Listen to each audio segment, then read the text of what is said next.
Alam mo yung saying na pag-inggit, pikit. Parang, lagi nilang sinasabi yun lately sa social media. And Chong, kasi grabe naman yung social media eh. Kakaroon ka ng ganito ako ng ganito. No? Magkakaroon ka ng parang image of eto dapat yung ideal, and pag i-check mo yung sarili mo, ang layo mo pa, and then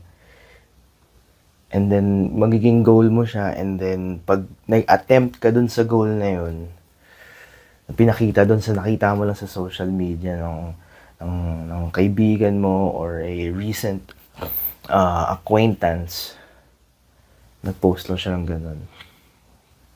And then, nakikita mo yung, okay, andito siya. Andito siya right now. So, kailangan mo yung pikit lang kasi, ang scary nun. Masyado na siyang sagad doon sa kanyang narating sa buhay, and so kailangan mo talagang pumikit, dude.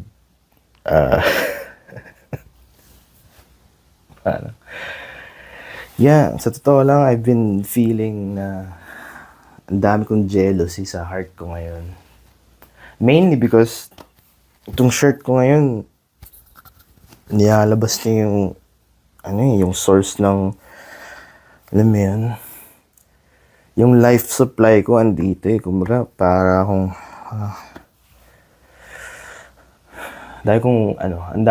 ang taas ng number ng weight ko ngayon. And every time, yung mga ine-edit ko ngayon, mga fitness coach. And pag nakikita mo yung mga pinapost nila sa social media, talagang pag-inggit, pikit eh, alam mo yun? Oof! And lalo na nagaling lang ako sa kasal, no? Kasi syempre, sa mga ganong klaseng events, hindi mo syempre pababayaan yung itsura mo eh. Sorry. Inom lang ako kape dun. Very good morning. Good morning nga pala. Sa mga nanonood nito sa umaga, good morning. And sa mga hindi makatulog sa gabi, feeling ko yung boses ko naman nagpapatulog eh. Mababa, pero baka kasi bagong gising eh. So, asan ba ako? Yun, so inggit, pikit. Pikit ka lang kung naiinggit ka. So, sa wedding nga pala, hindi mo pababayaan yung sarili mo na magmukha lang na basta may effort ka na ibibigay dun sa event na kahanay niya yung wedding. So, papagupit ka, magtatanggal ka ng muta, alam mo yun, singa ka lang konti, and then, siguro mag-jog ka lang, pawisan ka lang, make you feel good about yourself, and then, suot mo na yung damit mo. And, hopefully, it fits you right. And I wasn't happy. Hindi ako masaya sa outcome. So dumating yung, alam mo yun, inggit, pikit. Nakita ko yung mga, hindi lang sa social media eh. Parang pag nakikita mo yung mga physique ng mga tao doon, hindi naman lahat. Pero, may mga ideal eh. Tapos parang, siguro doon ako conscious. Yun yung gusto ko sabihin ngayon. I'm a little conscious sa weight gain. Kasi may app ako na dinownload dati na i-enter mo yung height mo. I think I'm around 5'3". Shawty. And then, speaking of insecurities, no? Parang, I was insecure about my height, pero I think I got over that.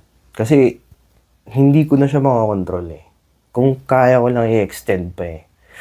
Consider nga ako dati na, alam mo yung mga sapatos na hindi platform shoes kasi alam na nila yun eh. Kumbaga parang, dude, ang liit mo, tapos nagpa-platform shoes ka. Just, parang sinabi mo na hindi mo tanggap yung sarili mo doon eh. Pero hindi ko naman kinonsider mag-platform shoes, no? Kinonsider ko yung, ano ulit yun? Basta parang nilabas yata yung Skechers na nakataas yung, parang kunwari ito yung sapatos. Tapos, yung insole, may elevation sa taas.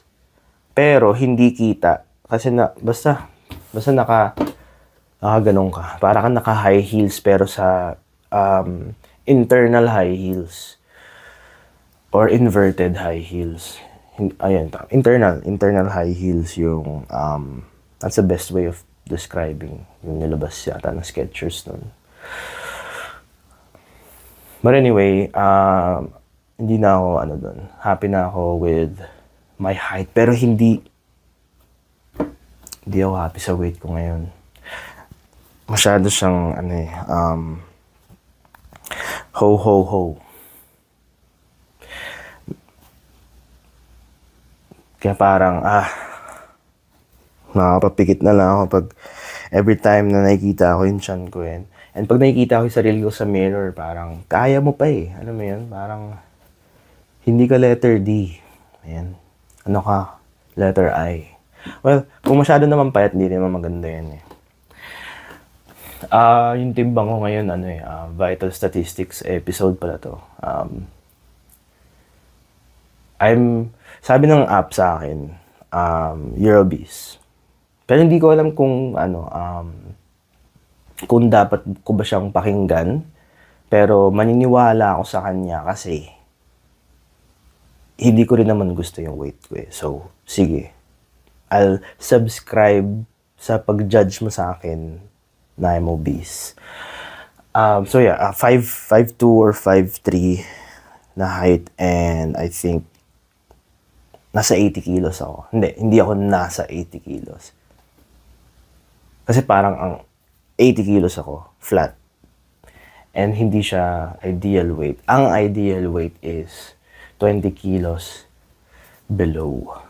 And then, I mean, minus 20 kilos. Ibig sabihin nun, it's 60 kilos. Sorry, so, kailangan kong tanggalin yun, and, ang hirap. Ang dami ko nang sinubukan. Sumubok ako mag-diet change muna. Siguro, I mean, ang pinakagumana sa akin na dieten, okay? That's German for diet. Dieten. Yun. Dieten. Yung E may umlaut or may dalawang dot sa taas. Dieten.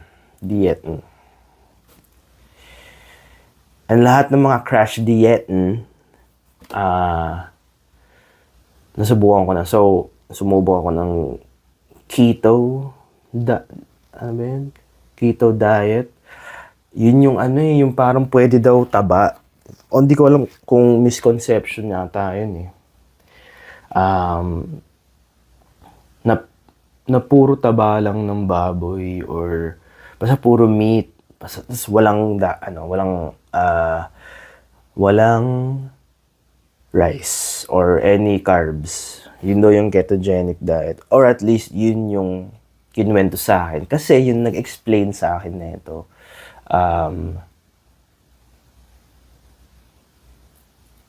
Paano ba ulit yun? Basta parang tinutunaw na lang niya yung sarili niyang taba. Or parang maglalagay ka ng puro taba para hindi ko nakalimutan ko na yung sinabi niya eh. Pero yun yung logic doon. Hindi ako professional. Yun yung kinuwento sa akin. Tinry ko. I felt bad. Hindi Hindi siya viable diet. Okay. Hindi siya viable diet sa akin. So, nag-try ako. Ito yung nag-work. And ito yung pinaka na-feel ko na ang healthy ko. For July. Okay. So, nag-start ako ng July. So, nag-vegan diet ako. Okay? Or sorry, vegan diet. Okay? Dieten. D-I-E-T-E-N. German. Ng diet, no? So, nag-try ako mag-vegan diet.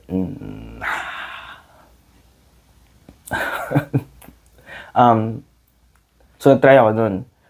Dahil sa isang documentary na panood ko sa Netflix, and na-encourage ako. Na-encourage akong mag-vegan dieten. Anong ginagawa ko? Wait, nalost ako. So, tinry ko siya. Hindi ako nag-meat. Hindi ako, puro ano lang, organic. Puro, kung ano lang yung tumutubo. Parang hindi ako magre-refer sa Old MacDonald had a farm. Iya-iyayo. Lahat ng mga animals doon, hindi pwede. With a nay-nay here, i-check ko ba kung does it nay-nay here? Okay.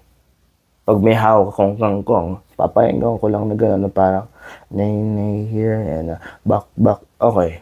Hindi siya nagsasalita. So, vegan diet. Yun yung tawag doon. Old MacDonald had a farm. Yun yung paborito kasi hindi yung paborito niya ngayon ng anak ko ngayon eh. So basically yun, kung ano yung alaga ni Old MacDonald, hindi na siya pwede sa diet mo pag nag-consider ka mag-vegan diet. So you really have to refer sa song na yun. Kailangan mo mag-refer sa song na yun para malaman mo kung ano yung pwede mong kainin. So hindi. Ang magandang song na magre-refer ka para malaman mo kung pwede ka sa or kung ano yung makakakainin mo sa vegan diet natin is yung Bahay Kubo. Ang halaman doon ay sari-sari. Lahat na yun, vegetables na yun. Sigarilyas at mani. Sitaw, bataw, patani. Lahat yun, vegan diet yun. Sinubukan ko siya for a year, July. Nagsimula ako ng July, and then July, August, September, October, November, December. 5 months. As in strict. And na-achieve ko yung ideal weight ko. I feel parang feeling ko pag alam mo yung commercial ni Sharon, yung parang yung sa Super Ferry na parang isang talon mo lang lilipad ka na kasi sobrang light mo nagiging aerodynamic ka so yun yung na-feel ko doon. And ang hirap lang kasi kaya nawala siya ng December na ang kati ng mata ko. May muta pa tao So, kaya siya nawala ng December kasi December is equals to Pasko. And parang nag-try ako na, okay, since Pasko naman, ito yung cheat day ko. The moment, no? Sabi nga nila, like ko sabi sa kaibigan ko nung college. Meron akong kaibigan, pangalan niya Dan. No? And lagi namin sinasabi na tuwing magka-cut kami ng classes, like kung sasabihin sa kanya midway through or during, hindi man lang before, no? Parang andun na kami as in tapos na yung kasi okay, sorry. From sa school namin, kailangan mo sumakay ng 2 jeep. First jeep papunta sa isang terminal, yung sa jeep terminal na yon, isang jeep papunta kung saan kami nakatira. kapitbahay ko kasi siya, which is kaya kami naging super duper best friends. So sinabi ko yun, nasa terminal na kami. Kumbaga nakasakay na kami ng isang jeep. And then nandun kami sa terminal, sabi ko sa kanya, Dan, alam mo, if you give the devil an inch, sinabi ko sa kanya yun, midway through the journey na para hindi siya para hindi tayo ma-convict. Na parang, sige na nga, wag na nga tayo mag-cutting. Kasi in the middle of the journey, na-convict ako eh. Na parang sama ng ginagawa ko dun ah. Eh hindi ko kaya i-carry yung burden na yun. Na parang sama ng ginagawa ko. Ano mong gagawin ko sa bahay? Maglalaro lang naman ako ng Heroes of New Earth. Para siyang Dota noon. Kasi yung Dota 1 wala. Oh, wait lang. Sige, tapusin ko lang muna yung thought na to.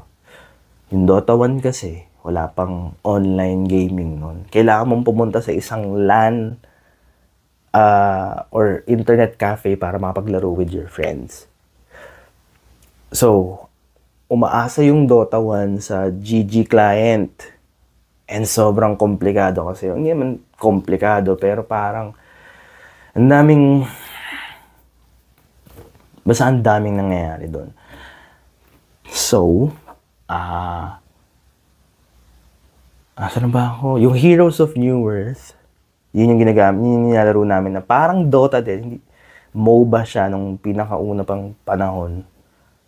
Or, basta, meron siyang dedicated app na doon na lang kayo maglalaro. Matchmaking, online, mas okay. Anyway, back to the story. Yun lang yun naman yung lalaroin namin eh. Mag-hon lang kami. Hon is Heroes of New Earth. And then, nung nasa jeep terminal na kami, sabi ko kay Dan, parang, Dan, alam ba?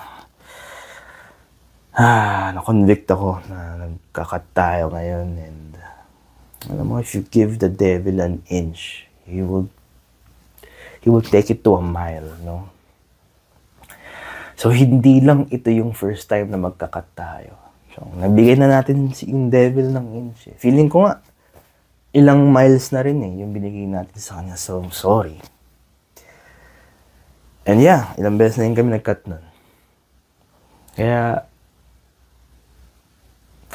Kaya siguro kung na-feel nyo na masama yung gagawin nyo, huwag nyo sasakyan yung unang jeep.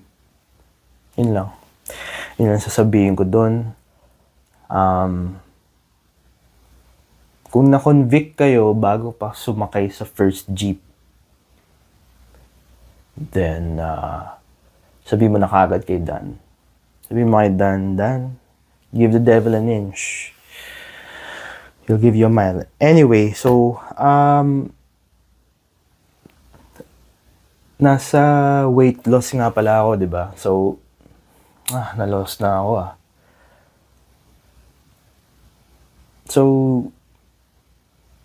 So, ano, yung vegan diet nga pala, no? Paano ako napunta kay Dan doon? Yeah. I felt like, and sobrang healthy ng pakiramdam ko. And hindi ako guilty sa kain ng kain. Kasi pwede kang kumain lang ng kumain. Yun yung ginawa ko eh. Ginagawa ko soy milk, tapos cornflakes.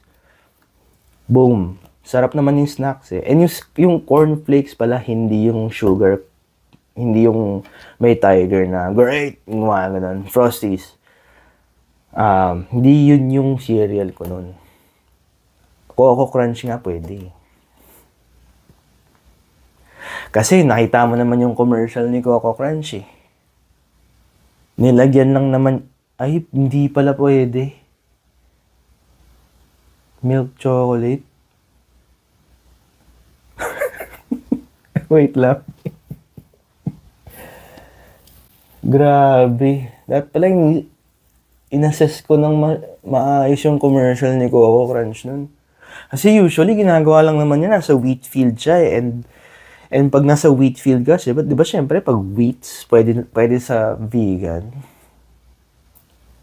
Tapos lilipad kikwento niya sa tropa niya. Sabi, uy, do you know how the Coco Crunch is made? Sabi ng kaibigan niya, parang tol, pagod na. Oo, alam ko na eh. Parang, ito na naman si Coco Crunch. Alam mo yun? Na-enjoy ko yung mga commercial na yun ng bata. Parang kakain ka na ng Coco Crunch. Paborito ko kasi yung Coco Crunch eh. Pero eto na naman siya, tol. Kikwento na naman niya sa akin kung paano ginagawa yung pagkain ko. yun yung commercial niya, chong. And na-enjoy ko yun kasi cartoons yun eh. And mahilig din ako sa history and how things are made. So, sabihin ko sa'yo kung paano nga pala paano ko nagawa yung Coco Crunch. Paano Coco? Stop. Kumain ako ng Coco Crunch. Alam ko na. Diba? Alam ko na yung binuhusan mo lang ng chocolate, yung wheat field. Alam mo na, huwag mo nang kwento sa akin kung paano ginawa. Hindi, pero kasi, ang ginawa ko, nakakita ako ng wheat field. Tapos may dala akong chocolate na marami. Binuhusan ko ng chocolate, tapos, poof! It became Coco Crunch. Yun lang. Sorry. Kaya pag inggit ka, pikit eh. Pikit ka lang lagi. Kasi, sabi nila, isa pang quote, no? Isa pang quote, wait, teka, balik muna tayo sa vegan, hindi ko pa natapos yun. Ang daming, ano siya, stream of consciousness episode to eh. Kumbaga, kung ano lang, kung saan ako dadali ng utak ko doon eh. So, balik tayo sa vegan diet. Okay? So, tinry ko siya. It's the best.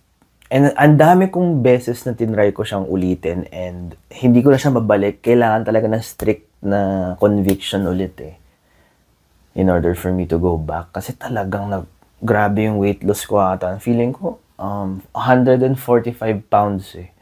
145 pounds yung lagi kong timbang nung vegan ako. So, kung hindi ko alam kung ilang kilo yun, pero convert nyo na lang. So, yun yung timbang ko nun. I feel like, ideal weight yun. So, yeah, I'm having weight issues right now and pawis na ako kasi mainit. Ang ingay kasi ng, ang ingay ng pang electric fan na sa kanan ko lang. Maingay yung electric fan pag, nagre-record.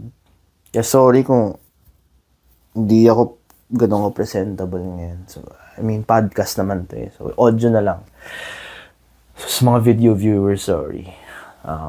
Meron akong sweaty guy. Sweaty fat guy. Minsan I'm so hard on myself. Alam mo yung, dumating ka na ba sa point na let's not go there. Yeah. Hindi pwedeng laging kini-criticize mo yung sarili mo kasi you wind up in dark parts. And, we wanna keep it light. Yun din yung gusto ko eh. I want to keep it light sa chan ko eh. It's heavy. Ang hirap. Naalala ko yung nag-jiu-jitsu pa nga ako eh. For exercise. No? Ngayon, ginagawa ko yung, jogging sa umaga. Parang, yung from couch to 5K.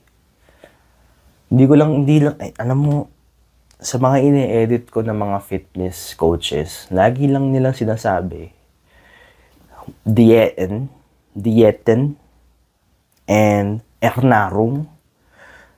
Nakalimutan ko yung ernährung. Dieten is diet. Ernährung yata is food or or nutrition. Ko alam. And yung sinasabi rin nila is consistency. Hindi ko alam pala, nakalimutan ko na yun. Consistent. Consistent. Feeling ko ganun eh. Kalimutan ko na in German. Consistent. Pero you have to be consistent. Kailangan mong maging consistent lagi in order for you to achieve yung pinost ng kaibigan mo na kailangan laging pikit tapos focus ka lang sa goal. Sabi nga rin ng ating resident fitness expert, Mr. Rendon Labrador, focus lang sa goal.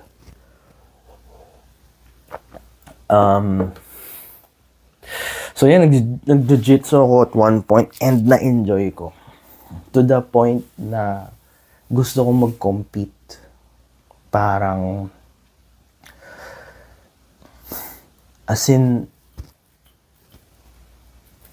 talagang immersed ako dun sa experience na may laban ako. Alam mo yung feeling, parang nasa UFC ka na parang nagtitrain ka for a fight. Parang yun yung ini-imagine ko lagi na parang papunta doon. Yun yung ini-imagine ko lagi papunta sa mats. Tapos may ano pala ako doon. May nakilala ako doon. Tapos, bumibili, siguro mga first few weeks ko doon, kailangan bumili na ako ng gear ko eh. So, pumunta ako sa Decathlon, tapos sabihan doon, nakita ko yung isa sa mga estudyante doon. Tapos parang, kamusta ka, Chong? Ito nga pala ito yung bibilin ko, tama ba yung belt size? Or yung parang white belt? Tama ba yung white belt size na to? Tapos parang, yeah, dude, that's correct. Thank you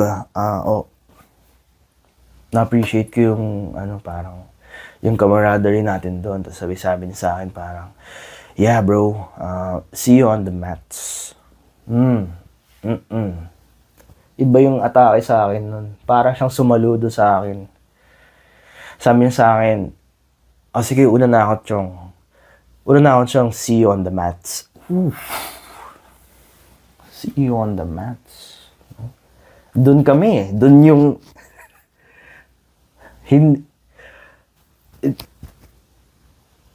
doon kami magkikita. And hindi lahat alam kung nasaan yung mats eh. So there's may feeling of joy kung alam mo pag nag-gatekeep ka ng kanta, pag may alam kang kanta na sobrang gusto mo. And you feel so proud na na-discover mo yung artist na yun. Tapos parang you really wanna keep it to yourself. Kasi parang pag pinakinggan ng iba, parang, sa akin siya eh. Parang yun na feel ko. Hindi naman sa pag-gatekeep, kasi bado yun eh. I do not, encourage gatekeeping. Pero sabi niya sa akin, Chong, see you on the mats. And then, with parang, una na ako uy, see you on the mats. Sabi sa kanya, yeah, I'll see you there. No. Hindi naman I'll see you there. Parang, yeah, see you. See you. Ganun lang. Thank you sa guide mo, sa gear ko. Gear ba yung tawag doon? Alimutan ko yung gi. Tawag doon, Jiu-Jitsu gi. G-I.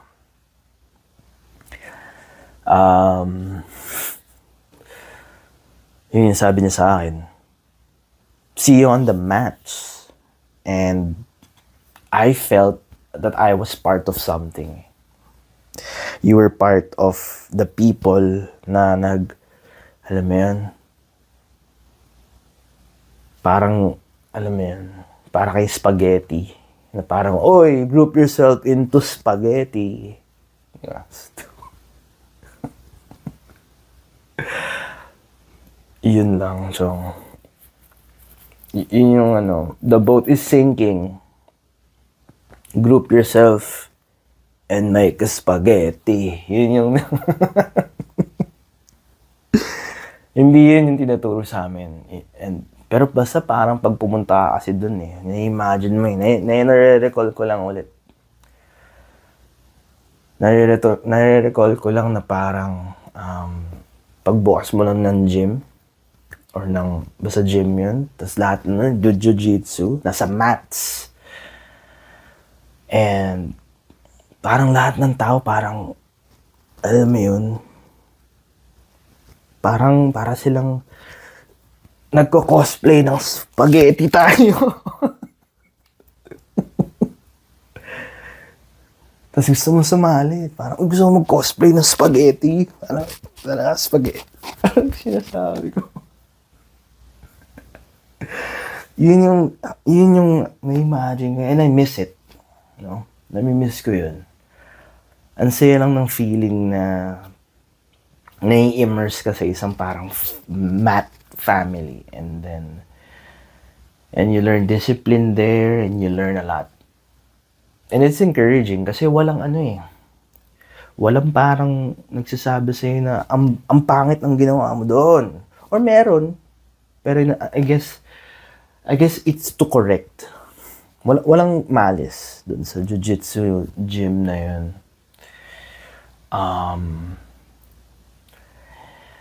Well, anyway, back to my weight, no? Kaya ako nasabi yun kasi it's one of my exercises before and I enjoyed it.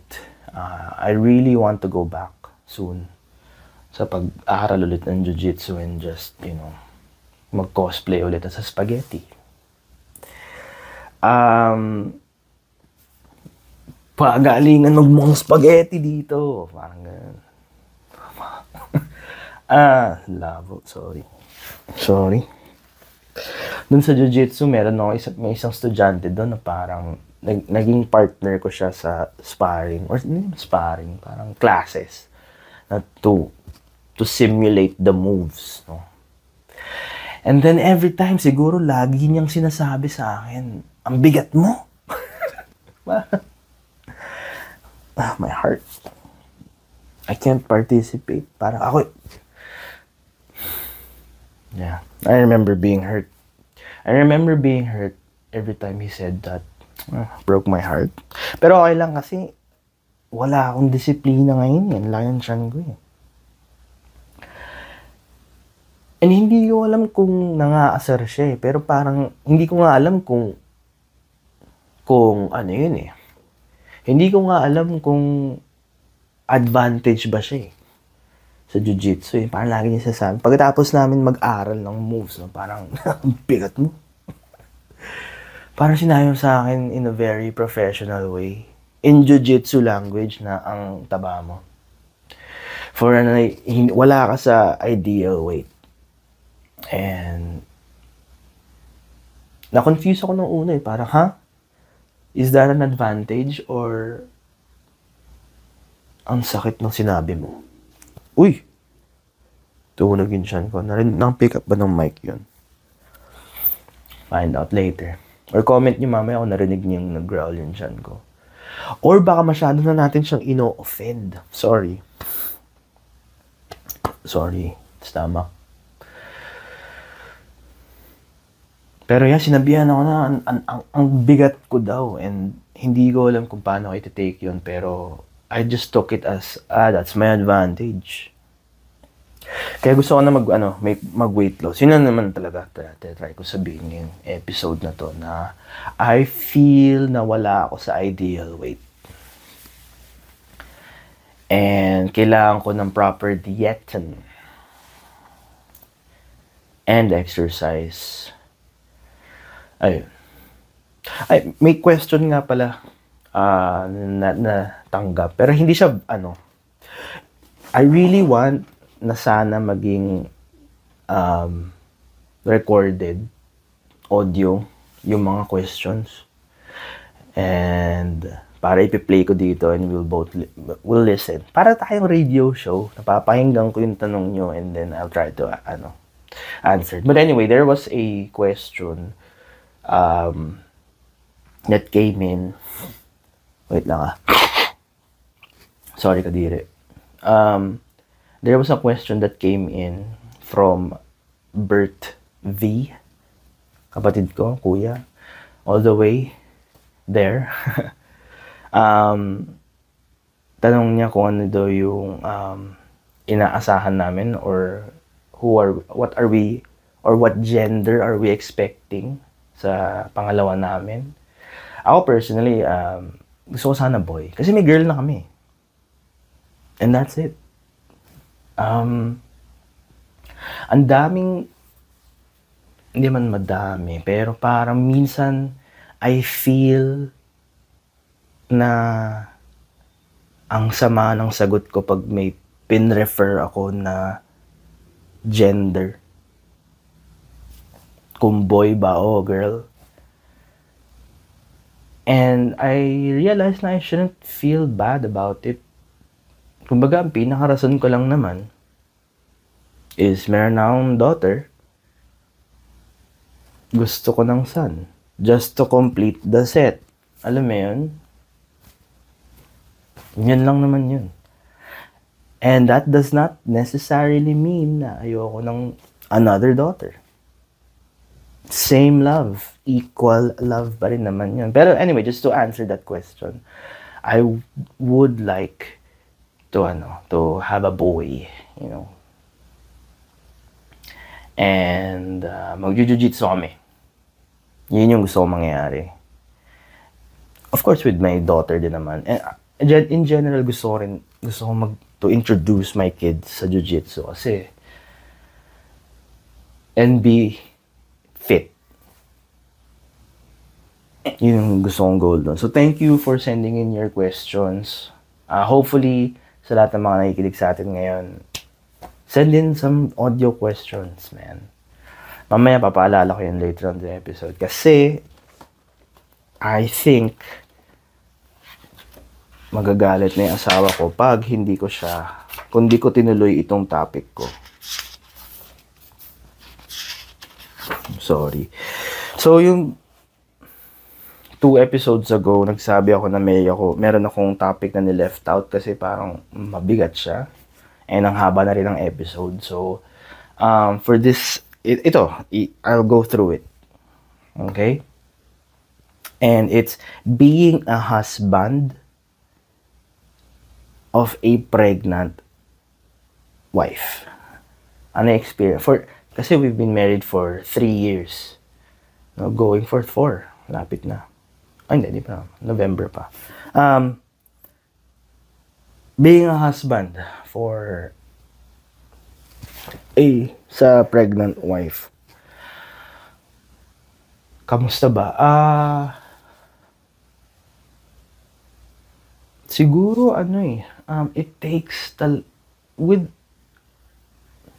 okay, siguro in order for me to answer this, kailangan ko ng prayers muna.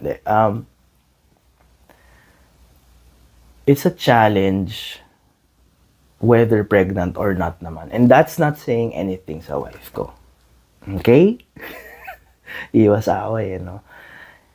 And it goes both ways naman. Na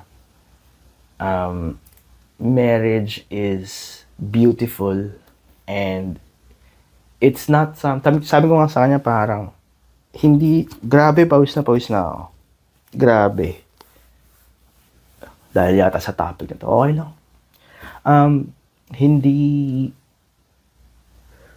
Parang ang marriage kasi minsan,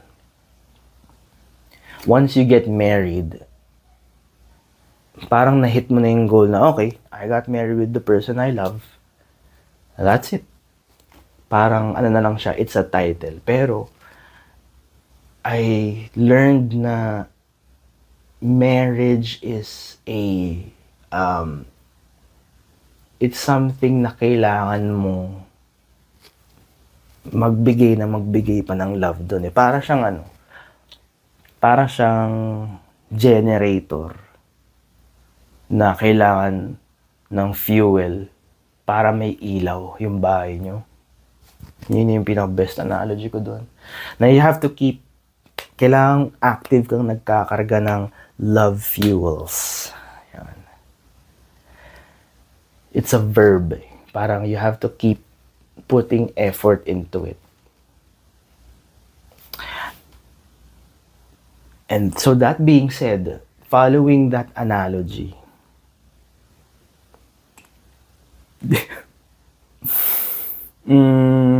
Tuloy ko ba to? Kung yung generator, okay, na maganda, na kailangan salangan mo ng salangan ng love fuels, nagkaroon ng baby generator sa loob, di syempre, dalawa na yung makina sa loob ng generator na yun. Sasalangan mo ng doble karga ng love doon. And that's, yun na yung, in a nutshell, just to paint a picture lang, of being a husband to a pregnant wife. You have to double up that love. So, ako parang all jokes aside, pero hindi naman siya joke. Feeling ko ang ganda nga ng analogy ko eh. Like the video kung you agree. Pero, sir ba ako? I enjoy it. Na-enjoy ko yung you feel na you're an important piece sa puzzle na to. And that, minsan kasi ang hirap pag nagkakaroon ka ng existential crisis eh.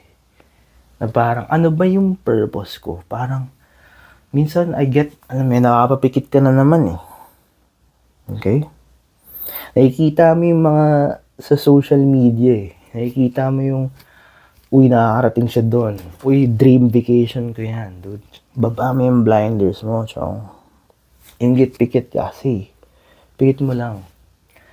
Minsan, parang, you get so caught up sa mga aspirations mo.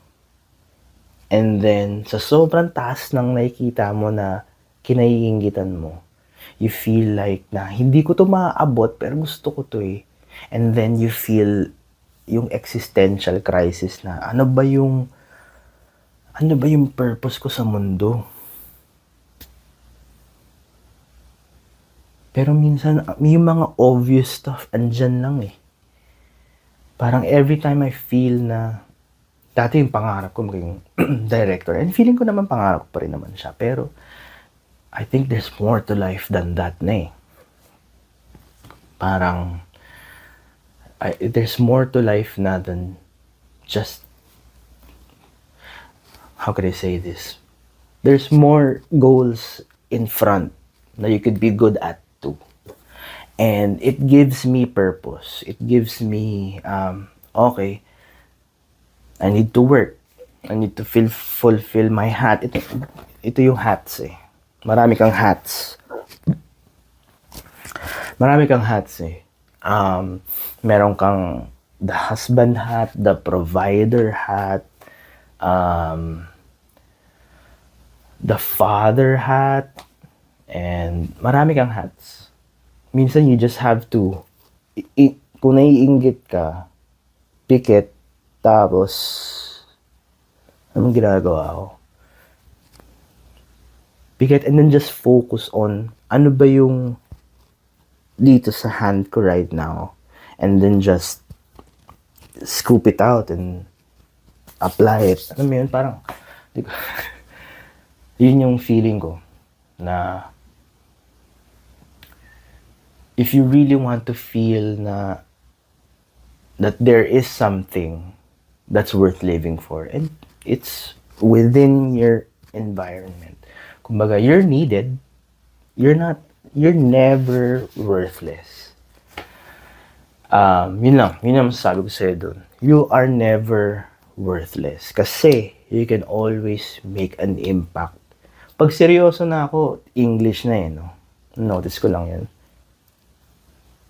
Magkakaroon. Pawis na rin ako eh. As the no? Kumbaga may time, gusto nyo lagyan natin ng time-lapse. Wow.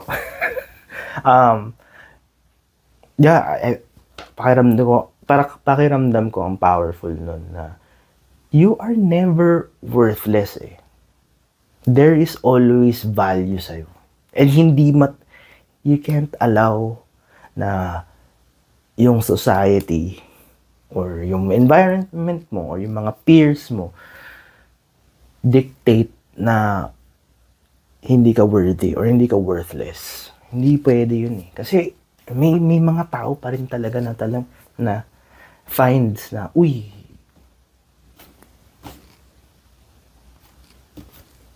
ano ba? You're not worthless. And in order for you to feel that, siguro you just have to look, wag kang titingin sa kung ano yung nakikita mo sa social media. Nandito ka lang. Ano yung pwede kong impactan dito? Tulad si Coco Crunch, di ba? May nakita nga siyang wheat field. Babasahin ko ng chocolate to, man. Tapos pasasabugin ko, gagawa ko ng chocolate cereal. And poof, yun yung Coco Crunch. Feeling ko nga, yung story na yun, yun yung purpose ni Coco Crunch eh. Yung nakikita niyang wheat field, lagyan natin chocolate. Di ba?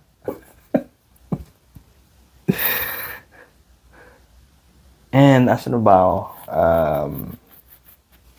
And that's to me na parang the thought na my wife is relying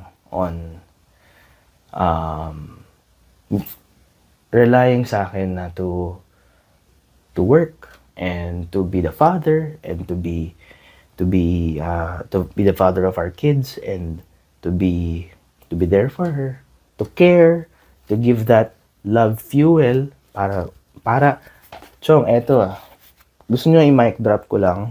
'Di ba mga nanay yung ilaw ng tahanan? Kasi sila yung generator. Nasasalangan mo ng love fuel. Hindi ko alam kung dumarating na ako sa medyo sexual innuendo. Huwag tayong pupunta doon. Pure yung aking analogy. So, yung love fuel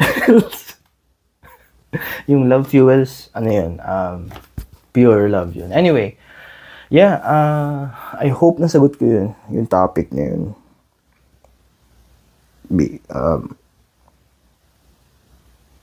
Now that this is the second time, what's your approach? Second time pregnant? Kasi, okay, yung first time na naging pregnant, I was just in a place that's anxious. Kumbaga, yung anxiety ko took over me. Naalala ko sinabi ng nanay ko eh. Rest in peace. Once nagkaroon ka na ng anak, lahat ng pangarap mo, basura, de. The priority will shift. Once na nagkaroon ka na ng anak, the priority will shift. Kumbaga, parang yung totem pole or alam mo magandang analogy dito.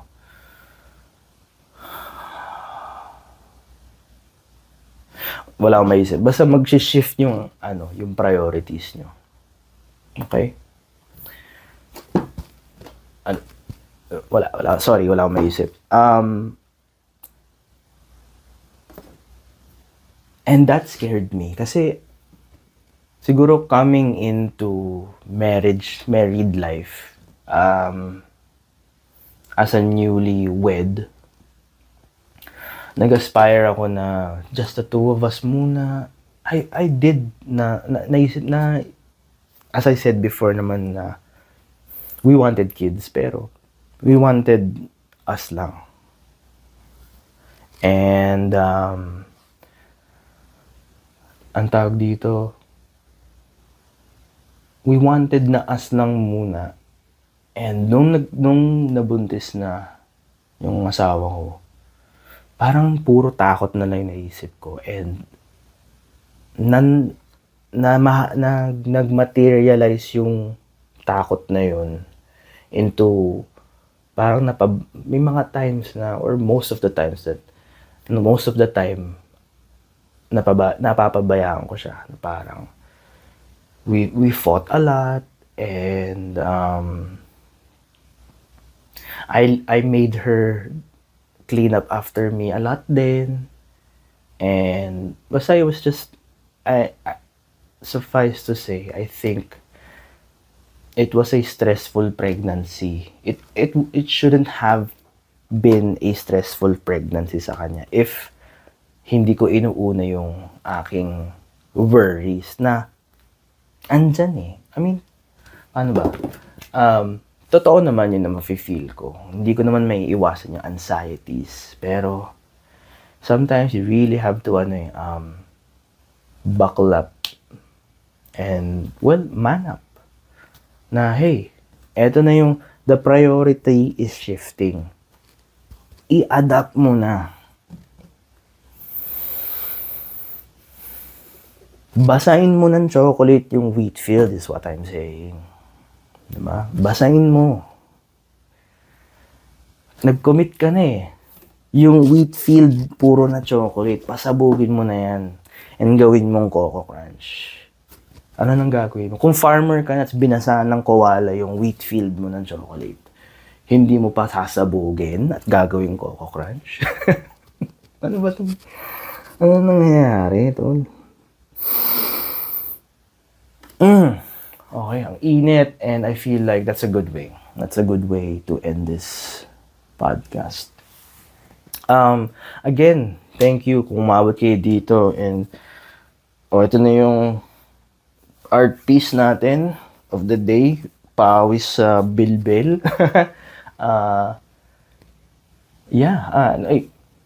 Alam mo, na-enjoy ko to. Just to keep recording and just have thoughts have my thoughts be recorded, and I'm happy na may mga nakikinig, and I'm happy na may mga nagko-comment, and I hope na for your continued support, and na-enjoy ko to. It's a release for me. So again, if you feel like you have a burning question sa akin, any questions will do. Please record it sa voice memo app nyo, or take a video of yourself, sasalang ko dito, or just I'll play the audio ng question nyo and just, place it, send it to me, tintonproductions@gmail.com, and let's have a conversation, let's have fun, and gawin nating interactive yung show na to, itong podcast na to. So thank you guys once again. This has been episode 11 of the Tinton Podcast. Thank you.